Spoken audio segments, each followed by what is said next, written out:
Hey guys, what's up? My name is Brett Murdock. I'm here for STFU and Play with David Bass, Senior Manager for Wildstar. Good to meet you. We're all really excited about the game.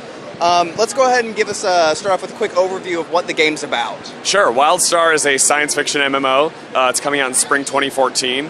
The majority of the game is based around a very active combat system. So we've got all of your attacks have telegraphs that'll show where your attacks are going to land, and so you can aim and line up your shots. And all the enemies do the same thing as well. So they'll show you where they're charging up their big attacks, and you'll have to dodge out of the way or interrupt them or stun them so that way they can't get those off. And so it's a very, very mobile combat, very active. You're constantly moving around, jumping around, trying to make sure you're in the best position possible.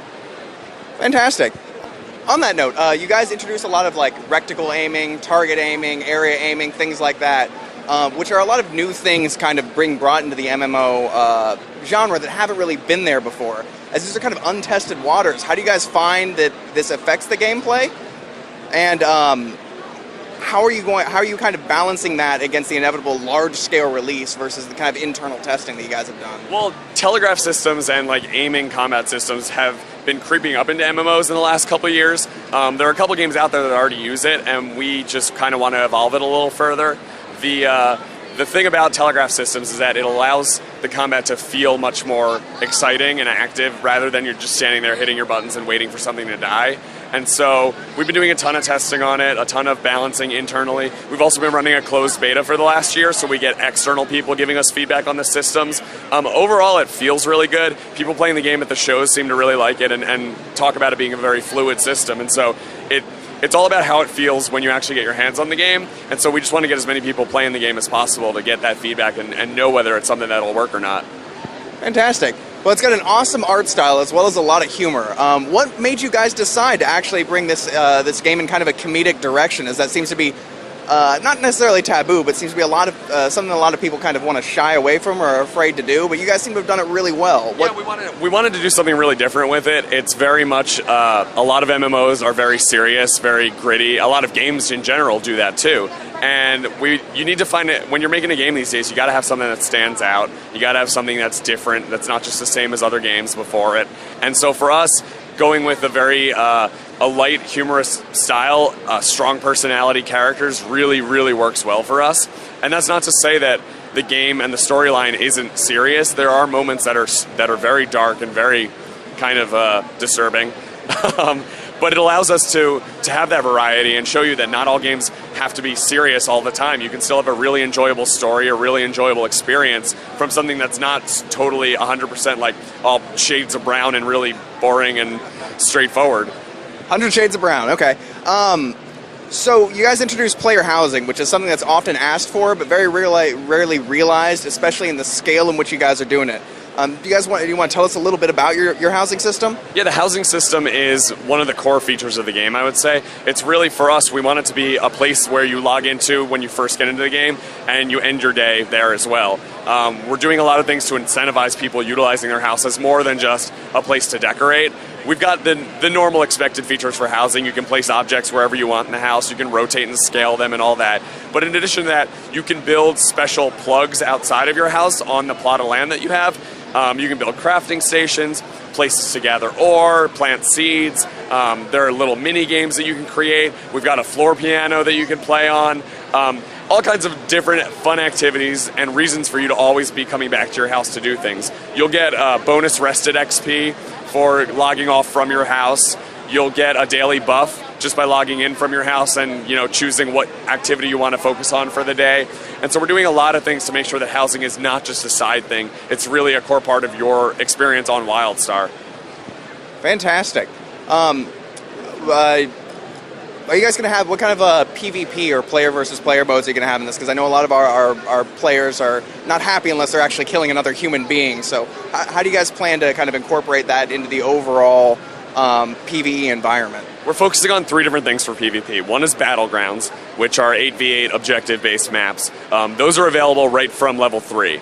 And so we've got tiering for it, and we also scale everyone equally during the matches, so that way you can start playing right away. If you want to level from 3 to 50 doing PvP, you're more than welcome to. We also have arenas at the level cap, 2v2, 3v3, and 5v5. There'll be ranked arenas, there'll be unranked stuff. You can go as a team, you can queue up individually. And then we also have a system called War Plots, which is 40v40 battles, where using basically the housing system, you're building a giant fortress, you customize what's in the fortress, the paths you're going to force the other team to take, the creatures they're going to come up against, and then you take your fortress, they take their fortress, and you guys battle it out on a big battlefield. I think that right there just sold a ton of copies of the game. Okay, so for those who aren't necessarily keeping up on the latest news, do you want to tell us about the 2 latest races into space zombies that I know everybody's kind of really excited about, myself included?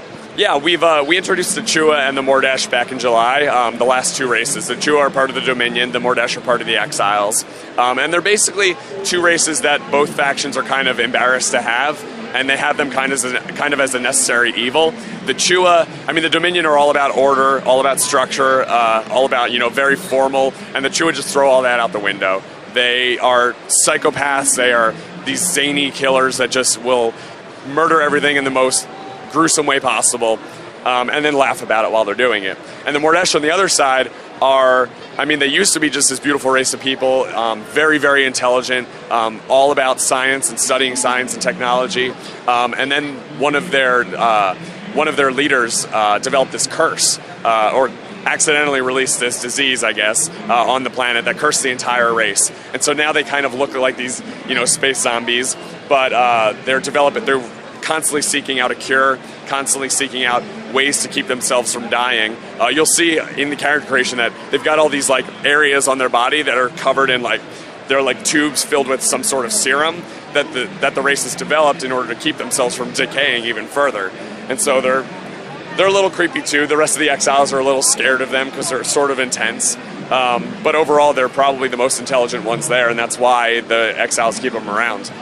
It's a really nice kind of blending of archetypes. It almost has, your classic kind of, your fairy or your elven kind of story kind of put into a zombie kind of box. The same with the Chua.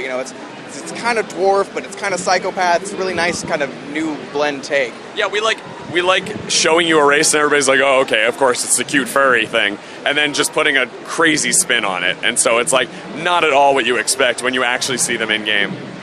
Okay, last question. This is one of my personal questions. Are we going to see a specifically evil and a good side, or are we going to kind of see a roughly misunderstood and, a kind of historically ordered I mean, side? I would say if you're looking from the outside in, the Dominion are very much not the nicest guys out there.